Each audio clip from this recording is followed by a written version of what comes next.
이사야 59장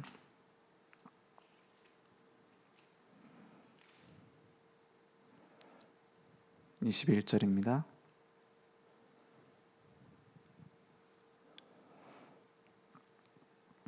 같이 읽겠습니다.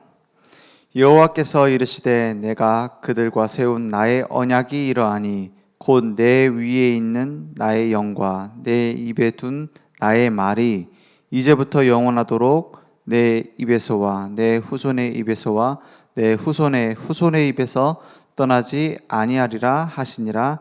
여호와의 말씀이니라. 아멘. 하나님이 주신 언약 분명히 우리에게 이루어질 것을 믿습니다. 우리에게 가장 중요한 만남이 있다면 뭐가 가장 중요할까요?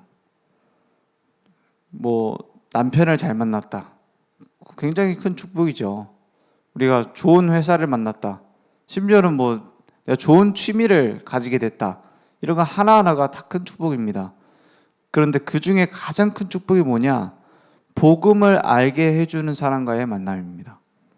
그것보다 더 큰 축복은 없습니다. 하나님이 우리를 예정하사 구원하셨다고 했어요.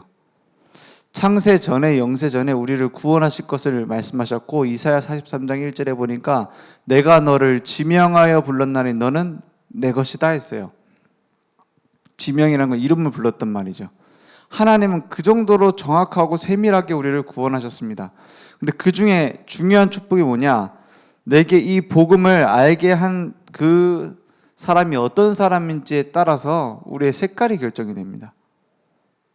그죠?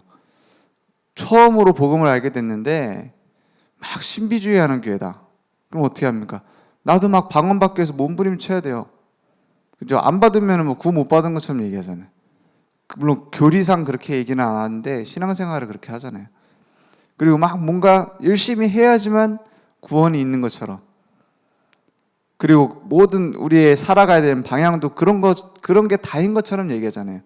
물론 신비 체험이 있습니다. 그죠? 방언으로 기도할 수도 있어요.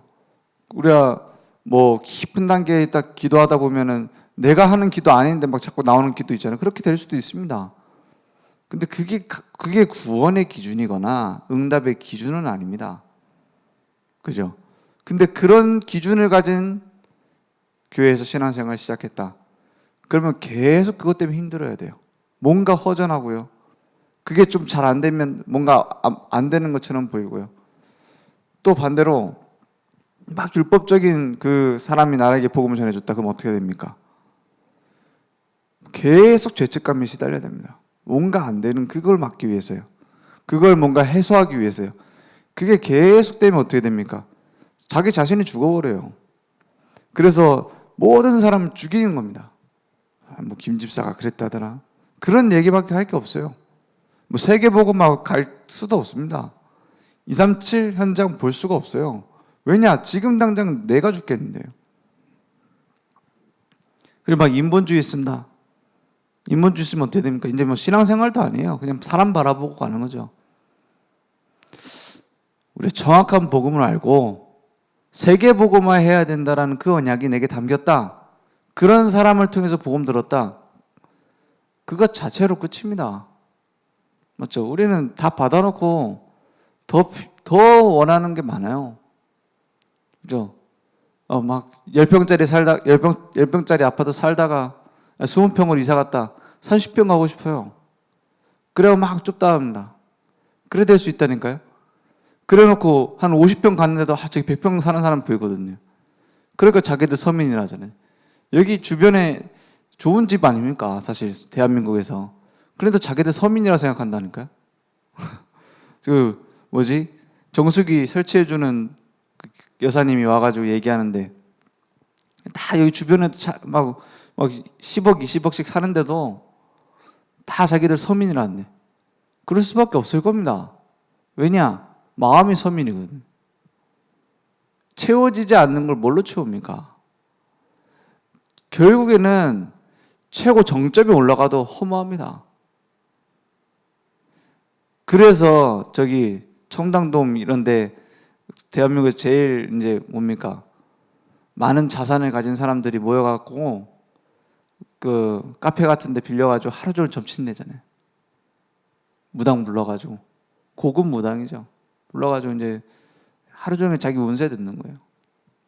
왜 그러냐? 허탈한 겁니다. 허무한 거예요. 공허한 겁니다. 불안한 거예요. 만약에 우리가 그런 사람들밖에 못 만났다. 우리 인생도 그래 됩니다. 우리 정확한 복음의 기준을 정확하게 전달하는 사람 만났다. 그걸로 답니다. 만약에 내가 그런 사람으로 다른 사람을 도와줄 수 있고 살릴 수 있다. 최고의 축복입니다. 그런데 오늘 말씀해 보니까 여호와께서 이르시되 내가 그들과 세운 나의 언약이 이러하니 곧 내 위에 있는 나의 영과 내 입에 둔 나의 말이, 하나님의 말씀이, 정확한 복음이 이제부터 영원하도록 네 입에서와 네 후손의 입에서와, 거기서 끝이 아니라 내 후손의 입에서 떠나지 아니하리라 하시니라 했어요. 그게 여호와의 말씀입니다. 이것보다 더 큰 축복이 있습니까? 이것을 전달받은 자 최고의 축복 받았어요. 전달할 자 최고의 축복 속에 이미 있습니다. 그래서 우리는 정확한 복음의 기준으로 사람의 수준을 바꿀 수 있어요. 많은 사람들이 사람은 안 바뀐다고 안 합니다. 그런데 그 사람 안 바뀌는 사람의 근본 바꿔줄 수 있는 것은 복음밖에 없습니다. 모든 종교 다 좋지만 겉모습만 바꾸는 거예요. 행위만 바꾸는 겁니다. 모습만 바꿔준다니까요. 조금 더 착한 것처럼, 조금 더 다른 사람하고 다른 것처럼. 하지만 그 사람의 숨은 영적인 문제는 치유 안 됩니다. 완전 복음이라야지만 치유됩니다. 오직 복음인 것을 깨달아야지만 치유됩니다. 오늘 그 응답이 우리에게 회복되기 원합니다. 그래서 지금 코로나 팬데믹 시대, 교회가 많이 힘든 시대라고 말합니다. 그런데 그 힘든 시기일수록 구별이 되는 겁니다. 진짜 생명 가진 자가 누군가? 진짜 복음 가지고 언약 때문에 움직인 사람이 누군가? 아니면 그냥 교회 눈치 보느냐고 신앙생활 하는 사람인가? 아니면 진짜 복음 때문에 복음을 위해서 신앙생활을 하는 사람인가? 구별되는 겁니다. 맞죠? 전쟁이 나봐야 명장이 나온대잖아요. 전쟁이 나봐야. 만약에 이순신 장군도 전쟁 안 났으면 그냥 한직이었을 거예요. 별로 인정 못 받았을 겁니다. 정치 잘하는 사람이 더 높은 자리에 올라가지 훌륭한 장군이 높은 자리에 올라가기 힘들어요. 물론 그리고 높은 자리에 있는 사람들은 전부 다 그러면 그런 정치만 하는 군인이냐, 그 말은 아니고 진짜 명장은 전쟁 났을 때 나온다 했어요. 그죠? 훌륭한 선장은 풍랑 만나봐야 안다고 했습니다. 이제 신앙생활 안 해도 되는 많은 이유들이 생겼습니다. 이때 진짜 믿는 사람이 나오는 겁니다. 헌신 안 해도 누가 뭐라고 못하는 그 상황에서 헌신하는 사람이 진짜 헌신자 아닙니까? 그죠? 그래서 복음이 희미해지는 시대에 이 언약에 뭘 전달해요? 바톤을 놓치면 다 죽는 거예요. 이번에 그 올림픽 할 때도 뭐가 중요합니까? 규칙 어기면 다 끝이 나니까요. 1등으로 들어왔는데 부정 출발하면은 끝입니다. 아무 소용 없어요. 바톤을 안 주고 세계에서 제일 빠른 기록을 세웠다. 아무 소용 없습니다. 언약의 이 바톤이 전달되는 것이 하나님이 원하시는 거예요. 그러면 아무것도 염려할 필요 없다. 그 바톤을 가진 자. 맞죠? 어떤 문제가 와도 괜찮아요. 요셉이 노예로 안 갔으면 어쩔 뻔했습니까? 그게 하나님이 그 언약의 바톤을 전달하는 방식이었어요. 만약에 지나고 나서 하나님의 뜻이 이거였구나 깨달았다면 요셉은 가는 동안에 흔들렸겠죠. 그런데 미리 보고 갔어요. 미리 보고 가느냐 아니면 끌려가느냐입니다. 언약을 가슴속에 담고 있었던 요셉은 분명히 노예로 끌려가는 그 길에 확인했을 겁니다. 이 길이 하나님이 주신, 나에게 주신 언약의 꿈을 이루는 과정이구나. 그것을 못 보면 어떻게 되죠? 그것을 못 보면 계속 흔들리면서 가야 돼요. 하나님은 하나님의 일을 이루시기 때문에 끝까지 끌고 가실 겁니다. 그런데 흔들리면서 가느냐, 알고 여유를 가지고 가느냐입니다. 그래서 감옥에 가는 그 요셉의 여정이 하나님의 말씀을 이루는 여정이었어요. 우리의 생각대로 하나님 응답해 주시면 좋겠죠. 그러면 편하잖아요. 그 편한 것과 하나님이 나의 주인이시고 하나님 나를 끌고 가시기 때문에 오는 평안과는 다릅니다. 편하게 신앙생활하고 싶잖아요, 우리도. 어떤 그 사람 얘기해요. 이게 하나님의 언약을 이루는 과정인 건 알겠는데 없으면 안 되겠냐, 이 문제. 그게 우리가 편한 신앙생활이죠. 그러면 사실 좋겠는데 하나님은 더 좋은 계획 갖고 있습니다. 그걸 믿는 것이 평안입니다. 그죠? 우리가 아무 문제 없이 순탄하게 인도받는 것이 형통이 아닙니다. 성경에서 말하는 요셉이 형통하였다. 그 형통이 언제 형통인 줄 아십니까? 노예로 가 있는데 형통하대. 요셉을 통해서 형통했다니까요. 근데 그게 언제 형통해요? 요셉이 노예로 가 있는 그게 형통이래요. 감옥에 가 있는데 그걸 보고 형통했다라고 말하고 있어요, 성경은. 그럼 성경의 형통과 우리의 만사 형통과는 좀 다르죠. 성경의 형통은 뭡니까? 하나님이 다 합쳐서 문제, 사건 다 합쳐서 하나님의 뜻을 이루었단 말입니다. 우리는 내 뜻을 이루기 위해서 몸부림치잖아요. 하나님의 뜻을 이루어 가셨다. 그게 형통입니다. 그래서 어떤 문제가 와도 괜찮습니다. 오늘 이사야 59장 1절에 보니까 이렇게 말씀하십니다. 여호와의 손이 짧아 구원하지 못하심도 아니요.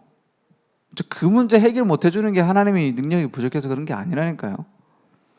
귀가 둔하여 듣지 못하심도 아니라 하나님 내 말 좀 들어주세요. 할 필요 없으면 다 듣고 계세요. 하나님 언제 응답해 줍니까? 이 문제 좀 해결해 주시면 내가 이 헌신을 하겠습니다. 듣고 계시다니까요. 이미 듣고 계시고 다 들었다니까요. 다 알고 계신다니까요. 그걸 손이 짧아하고 못 하시는 것도 아니라니까요. 그러면 이유를 찾아야죠. 맞죠? 그러면 이유를 다른 데서 찾아야 되지, 하나님 왜 안 들어줍니까? 이럴 필요가 없어요. 오직 너희 죄악이 너희와 너희 하나님 사이를 갈라놓았고 너희 죄가 그의 얼굴을 가리어서 너희에게서 듣지 않으시게 함이니라. 불신자로 치면 뭡니까? 하나님 사이에 떨어져 있는, 하나님과의 관계에서 끊어져 있는 원죄 때문에 하나님께로 갈 수 없다. 그럼 구원받은 자에게 이걸 적용하면 뭐가 됩니까? 하나님이 원하시는 방향에 네가 안 맞추고 있는 것이지 하나님은 완벽하게 너를 향한 계획을 이루고 있다. 이렇게 보시면 됩니다. 하나님과 방향 맞추면 그것이 끝입니다. 그 성경이 말하는 죄와 우리가 말하는 죄는 달라요. 우리는 뭘 죄라고 하죠? 막 훔쳐먹는 거, 거짓말한 거, 행위를 보고 죄라고 합니다. 물론 그게 잘못은 맞습니다. 하나님이 보시는 죄는 뭡니까? 하나님과의 관계의 문제예요. 하나님이 주인이시고 우리가 그 종으로서 하나님의 명령 따라 가고 있느냐, 아니면 내 생각대로 가고 있느냐, 그걸 보고 죄라고 말해요. 그래서 일 열심히 하면서 하나님의 뜻과 멀어져 있는 것을 보고 성경은 죄라고 말합니다. 선을 열심히 행하면서 하나님이 원하시는, 하나님께로 영광 안 돌리고 내가 원하는 방향대로 한다. 그걸 성경은 죄라고 말합니다. 나라를 잘 다스리면서 우상 숭배하도록 한다. 그걸 가장 강한 죄라고 말합니다. 왜냐? 하나님의 죄의 기준과 나의 죄의 기준은 달라요. 사람들의 죄의 기준 달라요.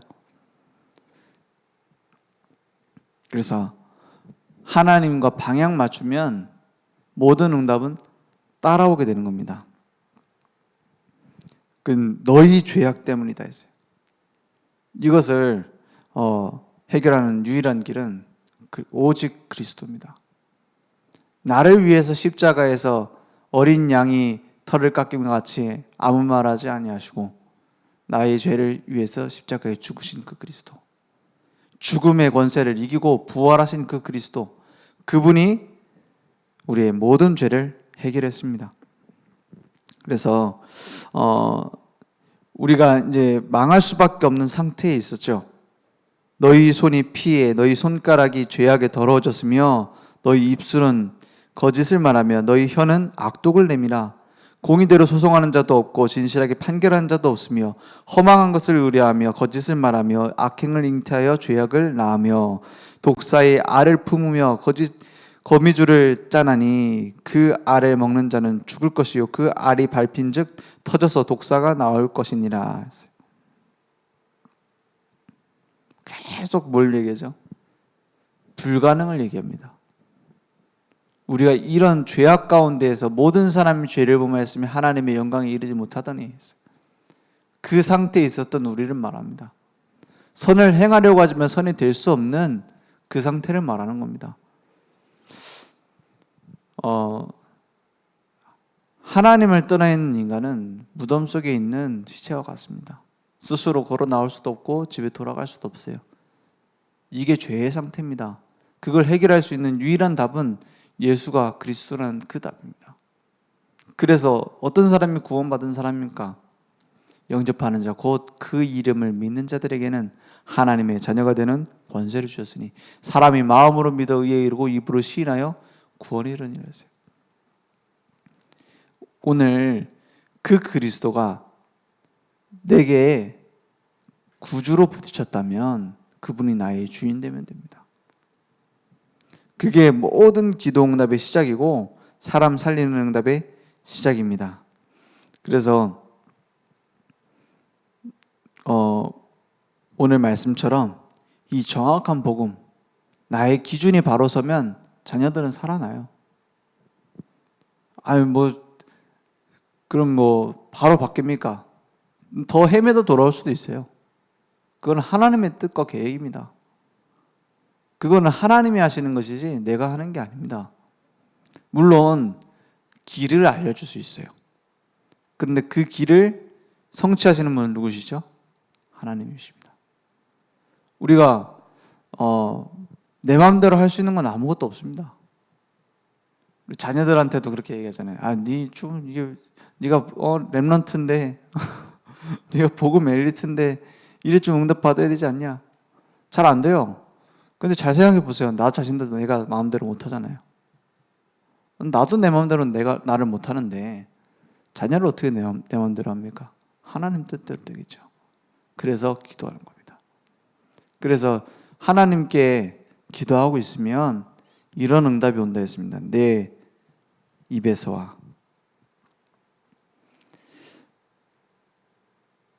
내 후손의 입에서와 내 후손의 후손의 입에서 그 생명의 복음이 떠나지 아니하리라. 응답 중에 응답입니다. 아무리 많은 부동산을 한 5천억 갖고 있다. 죽고 난 이후에 그것을 자손이 잘못된 데 쓰면 어떻게 되겠습니까? 그죠? 재앙당하는데 어떻게 맡겠습니까? 내 모든 걸 다 가지고 있어도 자손들에게 정확한 복음을 전달해 주지 않는다면 어떻게 되겠습니까? 그 재앙을 어떻게 맡겠습니까? 오늘 이 복음이 나를 넘어서 나의 후대 현장에 참 평안으로 전달될 수 있도록 우리가 성공하지 못해도 우리 후대 중에 요셉과 같은 렘넌트 한 명 나면 끝입니다. 모든 것 다 회복할 겁니다. 우리가 큰 일을 하지 못해도 정확한 복음의 바톤을 전달한다면 그게 성경에 어떻게 응답으로 왔습니까? 요셉과 같은 렘넌트, 다윗과 같은 렘넌트, 모세 같은 렘넌트 어떻게 응답받았습니까? 그거면 답니다. 사무엘이 있었던 것은 한나의 기도가 있었기 때문이에요. 한나는 한 가지 두고 기도했습니다. 이 시대에 언약을 전달할 나실인. 근데 하나님은 한나를 지금도 모델로 사용하고 계세요. 맞죠? 대단한 걸 가지지 않아도 괜찮습니다. 정확한 언약을 가지고 전달하는 것. 오늘 그 응답이 우리에게 회복되기 원합니다. 기도하겠습니다. 하나님 감사합니다. 하나님께서는 지금도 그리스도의 바른 기준을 가진 한 사람을, 그 한 사람의 기도를 기다리고 있는 줄 믿습니다. 이 시대에 더욱더 흑암 가운데 빠지고 더욱더 어둠 가운데 완전히 재앙 가운데 빠지고 있는 이 시대에 정확한 복음을 가지고 일어나 빛을 발할 증인들을 하나님은 만들어 가시면 믿습니다. 그 언약의 회복의 흐름 속에 우리 인생을 사용해 주시며 우리의 기도를 받아 주시옵소서. 지금은 우리 주 예수 그리스도의 은혜와 하나님의 무한하신 사랑하심과 성령님의 내주인도 성령의 역사하심이 오늘 하나님의 언약을 나의 것으로 붙잡고 매일 이 언약을 전달하는 데에 집중할 전도자들의 머리 위에, 그 후손과 그 현장 위에 오늘 온라인으로 모바일로 함께 예배드리며 하나님 앞에 서는 증인들 머리 위에 지금부터 영원토록 항상 함께 있을지어다. 아멘.